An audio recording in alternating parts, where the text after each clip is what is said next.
Information to help you run your business better and improve your marketing campaigns. My name is Hank Hoffmeyer, and thank you for joining me on Hank's Marketing and Business Tips.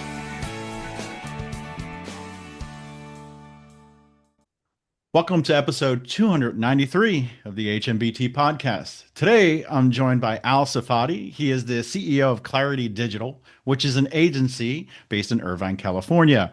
Al has over 26 years of marketing experience when it comes to digital marketing, more than me, actually, which is a lot. I guess combined, we're pretty much a senior citizen if you combine us Yeah, both in marketing here. I met Al almost 2 years ago, I think, in yeah. Dallas at Digital Summit. It was a great event that had a lot of stuff with, marketing, SEO, content marketing, and of course, email marketing, which is what I spoke about. But Al, I know you know a lot about SEO and things are changing. And I've been Yes. to some SEO conferences recently, and everybody is either up in arms or excited to share some things that are coming down the pipe, I guess if you call it, for SEO. And I'd love Mhm. to have a conversation around SEO or search and what's changed and how should business owners and or marketers adapt to this. Welcome to the show, and just tell Thank us a you. little bit about yourself. Sure. Yeah. I mean, the introduction was great. Thank you. My name is Al Safati. I am the founder and CEO of Clarity Digital, an agency that was born during COVID. I have been working in the SEO and SEM world since I want to say early 2000s. And, I've been in the IT field since the dot-com days. I was first a programmer and switched over to SEO world.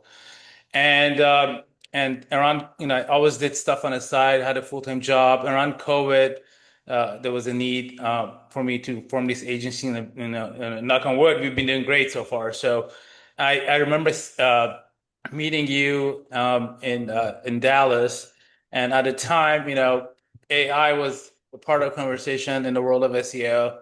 But I think now it's more and more catching up. More and more people are catching on with the changes that's happening in the world of SEO. And I think this, we SEO experts are usually very much used to change. Google used to change their algorithm on us quite a bit, the core algorithm updates or whatnot. But this one is quite significant with AI, and and it's actually exciting.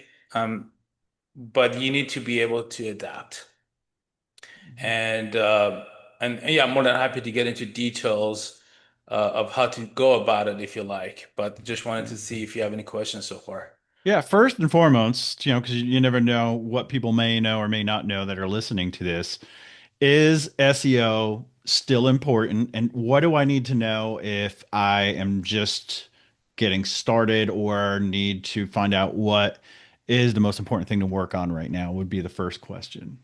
Yeah, SEO is still important. Obviously, if you look at and log into your Google Analytics or any analytic platform you use, you see that Google alone, the traditional Google, still is one of the top traffic sources to your website.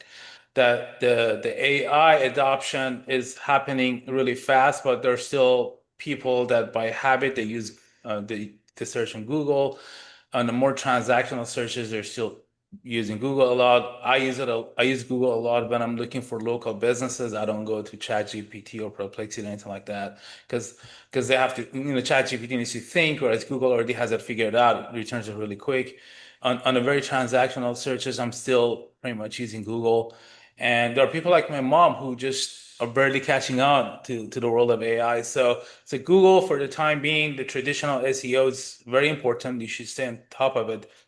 But I also feel that the new SEO, whatever you want to call it, I just like to call it AI SEO, SEO in a post AI. I don't like this term GEO, AEO, but whatever we end up calling it, the foundational SEO disciplines are still important because you want to be optimized for crawlers to crawl your website, to index your website. So indexability is still very important.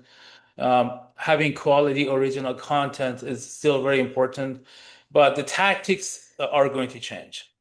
The difference between the traditional SEO and the modern SEO is that AI was designed to understand the context of your content, They call it, large language models. I mean, this is literally their expertise. So they can understand the content better than the traditional search engines. In the traditional search engines, we would optimize keywords. You make sure the keywords in the title tag and the headlines and H1 and H2, certain density, certain length. Those stuff are not going to be as important anymore. But the relevancy of the content and how concise it is and the originality, some of the tactics like let's spin somebody else's content and optimize it and outrank him. Those type of tactics are going to be, and they were never good to begin with, but those type of tactics is what I recommend other SEO experts to start thinking, getting away from, and really, spend more time in creating truly unique, original quality content, such as this podcast, because, Hmm. no one else has done this before, right? So this is an original content. If you're a data company, you want to provide some ongoing data that other people find useful because now you're kind of becoming part of the training the AI algorithm and you're going to be referenced a lot. And that's really so you want to be in a mix because if you abandon SEO, then you're basically going to kind of disappear from the AI map. And yes, sometimes your SEO efforts may or may not drive traffic to your website from these AI places because, as you know, they just give you answers. A lot of times they don't give you the link back to the website, but you could still influence consumers early on when they're in the research mode. So later, when in the transactional mode, they can actually end up buying your product or services. And I'd like to add one more thing is that Perplexity has started, and I did this. They did this a few months ago. You can, if you have e-commerce, you can submit your shopping fee to Perplexity and get your product shown up there, and the transaction can actually even happen on their end. So very soon, this ChatGPT, all these LLMs will start catching on, and also AI mode. Google is going to continue innovating in that area. Yeah. Yeah, I was going to ask you as a follow-up question, if a lot of the fundamentals are the same, both with AI overviews, AI summaries, and then Yeah, regular SEO. And, the answer is yes. the answer is yes, yes. But let's talk about when it comes to SEO alone, what are the top three things that you should focus on? And then after that, what are the top three things you should work on if you're trying to optimize for AI summaries and overviews? Yeah, so the technical SEO, indexability, core web vitals, website speed, page performance, user experience, all those things are important because crawlers still need to visit your website, index your website, and I read somewhere, I believe it was a Search Engine Land or Search Engine Journal that and this was like about a year ago, I'm sure it probably got better. It was that like ChatGPT bot, I think they call it ChatGPT bot, when it crawls websites, it is actually less powerful than Google bot crawling websites, JavaScript. So you got to make sure if you're using SAP websites, single application pages websites, your JavaScript is SEO friendly, all that stuff. So technical SEO to that extent, things that I mentioned, indexability, page performance, user experience, having clean JavaScript so the crawlers can crawl your website is still very important. Um, Maybe like less important like things like that you see like meta tags or whatever are going to be probably less important, but indexing, user experience, page performance, those things are going to continue being important. Making sure the crawlers can crawl your website, the programmer forgot to remove the disallow, all those things are still going to be very important. The second thing, as I mentioned earlier, is that having good, useful content, original content in any shape or format, whether it's about a product, a services, data, it's still going to be very important. So continue creating new content. Use AI as an assistant to beautify your content, but you still need to come up with your own content. It shouldn't be the same thing that everybody else says because now you're not contributing to the algorithm, you're just creating fluff. But the third thing that I think is very important that from SEO perspective that maybe we SEOs didn't care about so much in the past was that you got to increase your digital footprint across the web because your website alone isn't the source of truth anymore. I went on Perplexity and searched my own name. I'm like, who is Al Safati? And I only one of the references was my website. Other references was other people's podcasts that I had attended, and I write for Forbes, and so it was citing all these other places. So you gotta. you got to come out of your own shell, out of your own website shell, and call it whatever you want to call it, digital PR. You want to increase your digital footprints. This is a section of SEO that we SEO people didn't care about too much. Yeah, we were doing link building, things like that, but that's where our off-page activities stopped. Now you kind of want to become part of this digital ecosystem more. It could very well be that your viral social post could be a point of reference for this AI search engine down the road. And I love how you're talking about getting found outside of your own website. And like with me, I Yeah. search my own name, and there's more probably external than my own website. Other Hmm. periodicals, like you said, writing blog posts or Yeah. podcasts, and just little snippets here. Even social media is pulled into some of the overviews, or summaries, or even Yeah. for 100%. SEO. Right? Hmm. It's great, and I also liked how you talked about the technical items because. I think page speed is something that a lot of people tend to overlook. I remember managing a website that was WordPress, and it had Elementor, and it had Yoast, and it had a whole bunch of different plugins. And even though there was image caching, it still was bloated, and it was getting dinged for especially the mobile, Yeah. indexing or load Sure. page loads Hmm. speed, and it really hurt that part of it. And it's not significant, but it does affect your SEO Yeah. and all that. And this is a great conversation because I think people are starting to worry more about simply just AI in general, like taking jobs, et cetera, or cannibalizing search, or a lot of other things like what's going to happen down the road. And these are things we need to talk about as marketers Yeah. is, like you said, like work together with these tools to create content. And another question I would have too is I know for a while FAQs on a website, having the question, having the answer was very powerful for SEO. Yeah. Is that still just as powerful, or is it valuable to do for AI as well? Is that something that helps with the AI, or does AI kind of ignore those? Um, so that's a really good question, and my answer is it depends. Just like a lot of that's a default SEO expert's answer. It's Mhm. about your FAQ. If you, let's just give you an e-commerce example. If you are a direct-to-consumer um, brand, and let's say you create, we have a client that creates wool blankets, right? It would be appropriate for them to have an FAQ under category section or product section that says, "Hey, are your blankets 100% wool?" Then the answer is yes or no, whatever, right?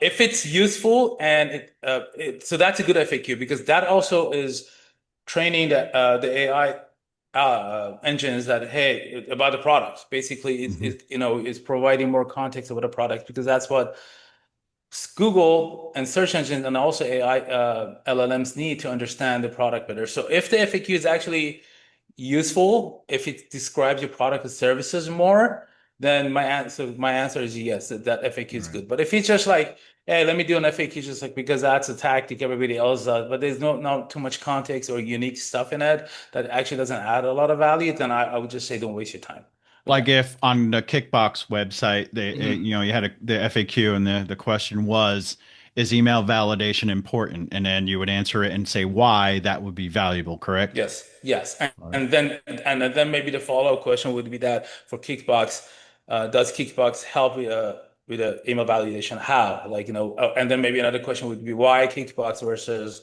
others? If you don't want to mention a competitor for some whatever reason, so those are actually those type of questions you train the algorithms about your unique proposition, and then they may not quote you directly, but you teach them more about you.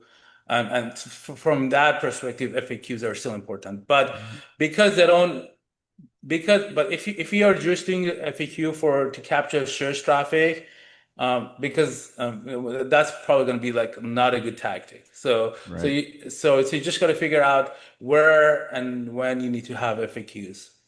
And Kickbox supports this show, and I used to have a Cool. coupon code for 1,000 credits. Now, actually, was able to get 5,000 credits. Just use the code HMBT at Hmm. kickbox.com. You'll be able to Cool. validate 5,000 emails for free. Just want to make sure we mentioned that. And Nice. then, Al, when we're talking about valuable content, and then I want to throw the word trust out there. Here's Hmm. something I heard because you're more of a SEO expert than I am, and maybe I'm more of an email than you. I don't know, but you're the expert on the SEO. So I hear this is what I hear. If you have people talking about you on third-party sites or your brand, like say Reddit and others, and they're talking very well about you, that actually helps you come up faster and higher in the AI overviews. If somebody was to say, what are the top email Yes. marketing validation services? If other people are talking about you and praising you, that helps. Yes, sentiments are really important. So definitely want to use some sort of sentiment monitoring tool, digital brand tool. We use SEMrush. They recently teamed up with another AI tool company to monitor our AI visibility for our clients and for ourselves, and also our sentiment. When it comes to our clients, are they saying good stuff about them, bad stuff about them? This goes beyond just the reviews. You should also continue reviewing your reviews on your Google business profile on third-party sites like Yelp or Yext or whatever. So those are also important. But the conversations that happen between um, real people, it's very important. Now, one thing I want to warn you is that don't go down the rabbit hole and just trying to create a Reddit and start like spamming those things because that's not a really good strategy at the enterprise level, you know. Yeah. And my recommendation to SEO experts is like, okay, we got to come out of our shell. We got to get step back and figure out why we're having negative reviews and sentiments and try to fix it. If it's customer service that has problem, we got to work with their boss, with the director of customer service. If it's a product problem, then maybe we work with the product team. Try to address that. If it's like we really have to get down to this is now it's going to become part of our responsibilities. And the first thing I did is that for our lead gen clients is that we told them, hey, we gotta turn on the call transcriptions for because we usually use call rail or whatever call tracking. I'm like, hey, we turn on the call transcriptions. Obviously user can consent, but like we got to be able to kind of feel like how these calls are going, are they, and obviously we don't read every call, but like, we have the data that if there's something wrong, we can, and the good thing about CallRail, and again, they're not sponsoring this, it kind of, or many other tools that they tell you the sentiment, if it was positive, negative, because they're also using AI. So tracking, SEOs need to kind of get more involved as a cross-departmental, we're gonna have to start doing that. Um, and that's going to be the biggest challenge for us because so far we've been so, used to our comfort zone. And even Yeah. for me as a seasoned SEO expert, sometimes I find challenges talking to director of sales or director of product, telling me, hey, your product sucks. No, I mean you can't say that, but Yeah. but you kind of addressing some of those issues, and then you have to, let's say if they say, oh, we know our product user experience isn't that great, then you got to figure out a way to address it, to respond to it, so the sentiment doesn't get too negative, if that Yeah. makes sense. Yeah, a lot of times when it comes to any type of platform or third-party site that has comments is what I would say, like Yeah. Reddit, etc. Be part of the conversation. Don't be the one that starts it and says, "Hey, Kickbox is awesome, blah blah blah blah blah. Yes. What are your thoughts?" And don't debate and don't argue. Just be part of the conversation and try to gather that valuable feedback and information and thank them for, if they're praising you, right? Is how I would say it. Yeah, I mean, honestly, that's 100% true. We're gonna, like you said earlier, some of the jobs may go away, and it's gonna be replaced with like a new. We might have a SEOs. We might have to start hiring new community manager, where not social media in terms of social media, but like, hey, let's monitor Reddit, let's monitor uh, all these other communities, and just to see how people are talking about us and be part of the conversation, like you said. Right. Any other platforms that you feel that you can recommend for people to go to either monitor or put stuff out there to try to get more information into these AI tools? I mean, honestly, I took this summer was like a back to school for me, and I took a bunch of courses on Coursera, my favorite place, because I like to learn things academically as well. And I would just say learn the fundamentals of AI, how LLMs work, and then learn how to prompt better, because Okay. then you're gonna really understand like how they how it all works. So, for example, I heard this term on from a MIT, it was an extension school MIT professor who said that, oh yeah, these LLMs are statistical lotteries, and I had to think about that. I'm like, what does that all mean? And it basically means that when I say, Hank, hi, I'm expecting for you to say hi or hello back, but you might say something else. You might use a German word or Spanish, say hola. So and you just gotta understand how these LLMs work, and also how you can prompt them better to get the things you want. Um, and and I think the prompting, in prompt engineering courses, from a user perspective and from an SEO perspective, because you can also create really good GPTs or projects. I use Cloud a lot. They call it projects there. To do a lot of your work. I just did an SEO audit for a new client that traditionally I would have done over 100 hours. I think I'm close more to 40.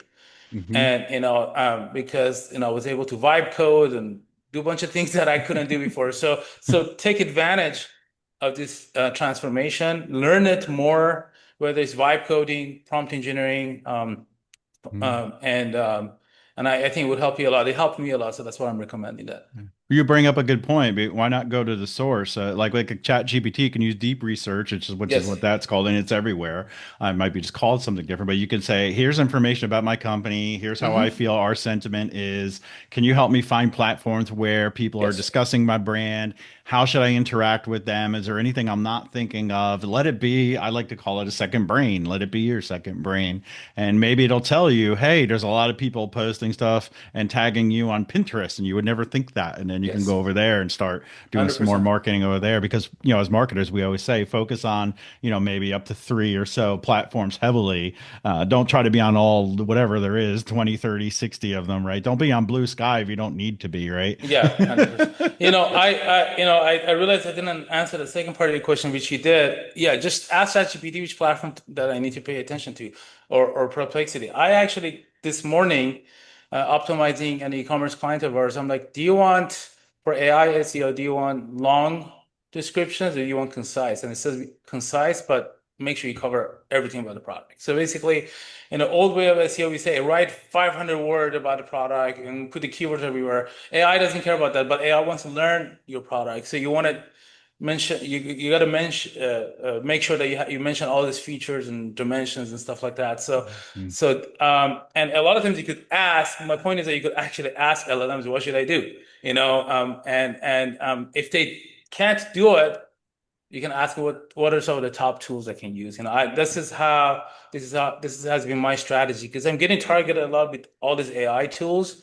Some of them I use myself, but it's getting quite overwhelming. So I'm just, whenever I need something, I go Perplexity, I give it a good prompt, research it, and you can do that with ChatGPT as well. Like you said, do deep research, do reasoning, find the best tool that does this or that, and you will find it. Another thing I wanted to mention that something that marketers need to understand that our KPIs, key performance indicators, are going to change as a result of AI search.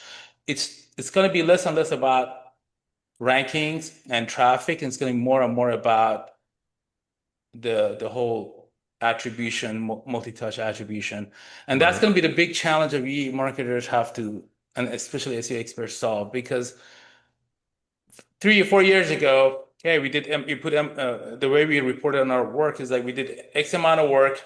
It resulted in X amount of a number of ranking increase, which resulted to X percentage increase in organic traffic, which results in X percentage in leads and revenue.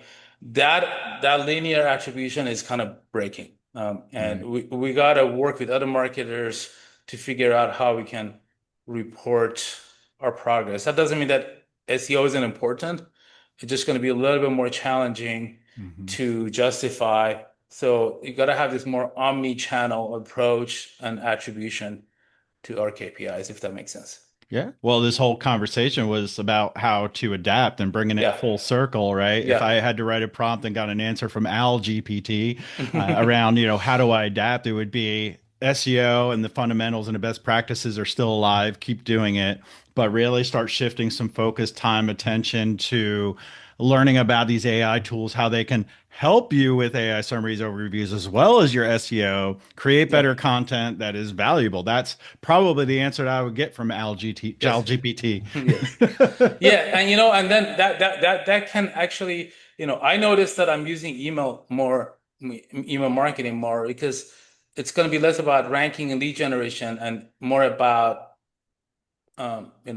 reaching out to my contacts about our, I've been vibe coding a lot and putting a lot of mini tools on our website, and instead of waiting for Google or all these AI search engines to find them, I've kind of been emailing them. So I think we got to kind of take a step back and understand that SEO is just one of the marketing channels Yeah. and kind of figure out where it fits and kind of and there's still a lot of opportunities with SEO, and I think as these tools progress, it's just going to get better and better, and we're going to have better reporting mechanisms and things like Mhm. that. But we're going through that transition period, so we have to understand that it's going to be this what's gray area, they call it, I don't know, dark funnel, that we're going to have to do a little bit of um, um, deep dive to kind of, if to justify our SEO initiatives, especially Yeah. in informational stuff like SaaS. A lot of SaaS companies who spent a significant amount of investment in creating articles and things like that have seen decline in the traffic. It's because they might have to shift their strategy a little bit and focus more on the brand, and because the AI engines prioritize brand quite a bit. So Mhm. so our strategies have to change, our KPIs have to change, but SEO is still very much relevant. Right. And I'm glad you brought up email marketing because you want to use SEO and AI to drive traffic to your website or get brand recognition. This way you can Hmm.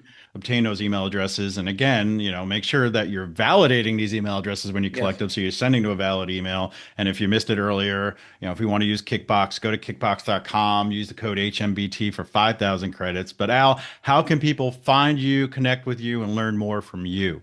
Well, our website is claritydigital.agency. So that's our website. You can Google my name. I should come up first. But I'm pretty active on LinkedIn, Al Safati. Just look me up. Um, I'm more than happy to have conversations about AI, about SEO, search marketing, digital marketing. Yeah, let's talk and let's chat. All right. I'll have a lot of your contact information in the show notes so people can Thank you. find you, hopefully connect with you, and have a great discussion with you because I enjoyed this conversation. I appreciate you being on the show. Me too. And thank you for your time. Appreciate the opportunity.